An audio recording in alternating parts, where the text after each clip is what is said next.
Senator Alex Antic, Senator for South Australia representing the Liberal Party. Thanks for joining us again on Flow. Thanks, Ricky. Malcolm Turnbull across the week, he appeared at the Press Club talking about the nuclear industry necessary to be able to sustain nuclear submarines.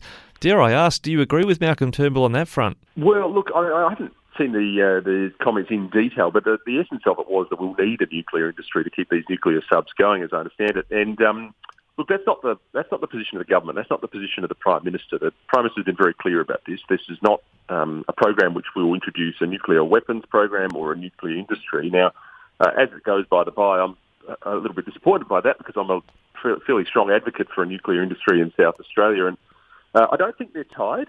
These are almost a plug-and-play option, as I understand, a very complicated piece of equipment. But in essence, the plan as it is in its early stages is to simply take the nuclear system, plonk it into the sub, and it lasts a lifetime, almost like having a battery on your iPhone that never needs a recharge. So, look, I don't know. The details of that are a bit unclear, but the Prime Minister and the Defence Minister are very clear at this. This isn't a precursor to a nuclear weapons program or a nuclear power program.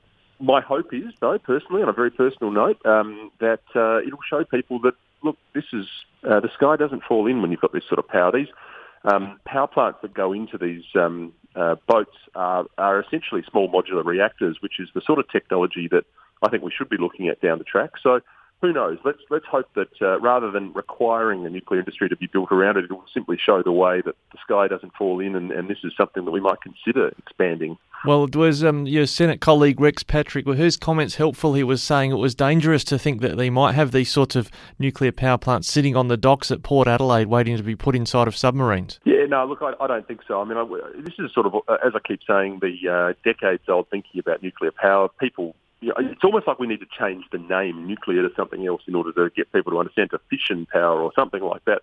The word nuclear just seems to evolve unnecessary fear in some instances. This is safe. And we see that now with all the new technology, all of the old problems that have been had with power generation, which is a very different industry, but with power generation relate to old technology. The new technology in nuclear is extremely safe. I don't have any problem with having these boats flying around. I see the New Zealand Prime Minister has said they're not welcome in their territorial waters. Well, look, politics is politics. People are going to play games in order to get their point across, and that's just the nature of the beast. But this is safe stuff, and I couldn't be happier. And to be fair, I think Jacinda Ardern's comments are at least consistent with New Zealand policy, even under the Conservatives there, that no boat, they haven't let the American nuclear power boats into their waters either. So it's not necessarily an immediate reaction to Australia. It's just saying, well, you're in the same boat, excuse the pun, as the Americans. Yeah, long-standing policy, that's true, yeah. And so this, just to be clear what you've said just before, what you're supportive of is not the nuclear weapons side of this, it's the nuclear energy opportunity from a personal point of view. Yeah, look, that's right. I think what this hopefully will show down the track is that, look, as I said, this is safe. This sort of technology does have a place in Australia, and look, that's not the approach here. The approach here is simply a one issue matter, which is a plug and play nuclear submarine, which has its own power plant, which never comes out of the boat, as I understand it. But hopefully people will see that, the public will see and politicians will see in the long run that this is something that works pretty well. It's a good source of power, and for all the reasons I think we've talked about before, I think there is a very bright future for a nuclear power industry and a nuclear industry in this country, for all the reasons that were put up in the 2016 Royal Commission, Scarce Royal Commission, and more. And hopefully this will serve to remove a bit of the stigma. And actually, when you talk about that, we seem to be sort of inching in the direction of possibly moving into a nuclear energy industry in Australia. But your party room colleague, Rowan Ramsey, consistently when we ask him about this, his electorate sits on top of a lot of uranium. He keeps saying, well, the problem is the Labor Party. They'll bash us around, this is me paraphrasing, in the public arena if we go out as a Liberal Party supporting nuclear energy. Is that part of the problem? You've got the Australian Workers' Union we've interviewed. They say they want a nuclear energy industry, but Labor doesn't seem to want to go there.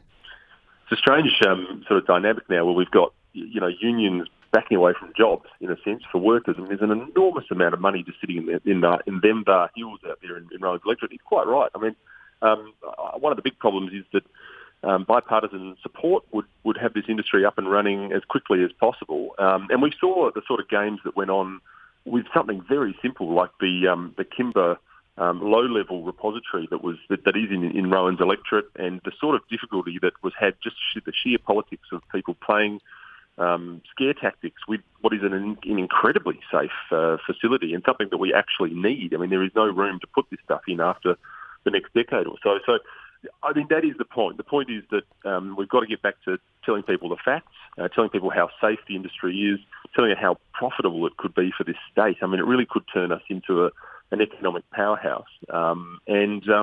There's really no reason to do it. So, I mean, look, in a dream world, correct, having Labor on board. In an ultra dream world, having the Greens on board. I mean, I keep saying if you want to attack the issue of climate change, then nuclear power is the way to go. Emission-free. I mean, this should be something the Greens are jumping on as far as I'm concerned. Yeah, you mentioned Dreamworld. I was already thinking about the midnight oil factor. It seems after Jabiluka and the likes, even Peter Garrett was a Labor minister for climate change, I think, at one stage. Labor still captured, sort of stuck in the past. Does the younger generation have a different view on nuclear technology?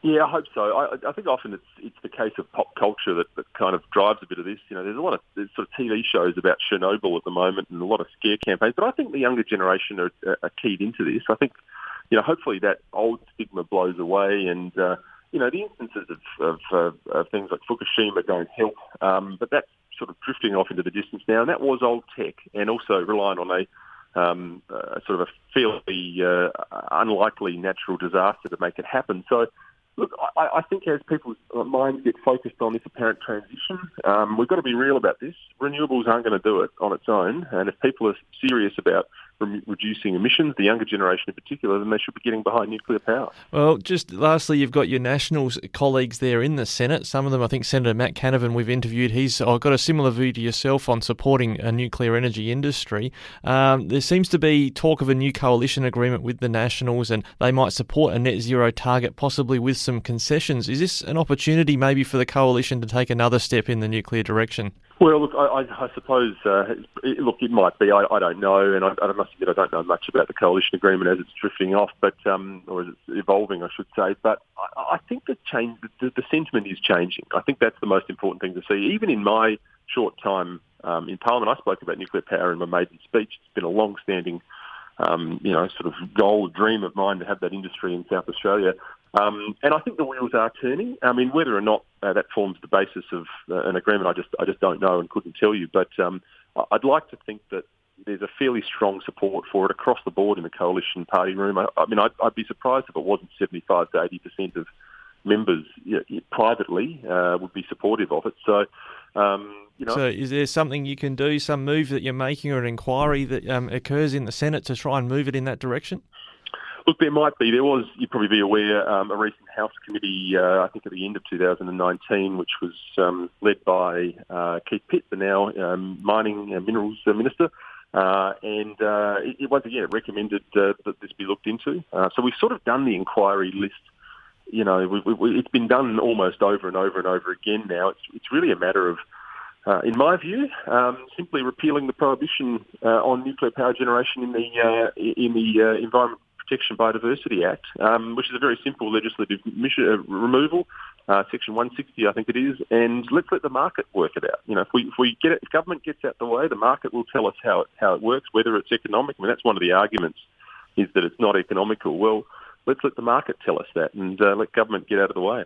All right, well, we'll have to see if anyone makes that move in the Senate or in the Parliament, or if it's a policy commitment going to the next election. Senator Antic, thanks for your comments on it today, and we'll watch this with interest. Thanks, Ricky.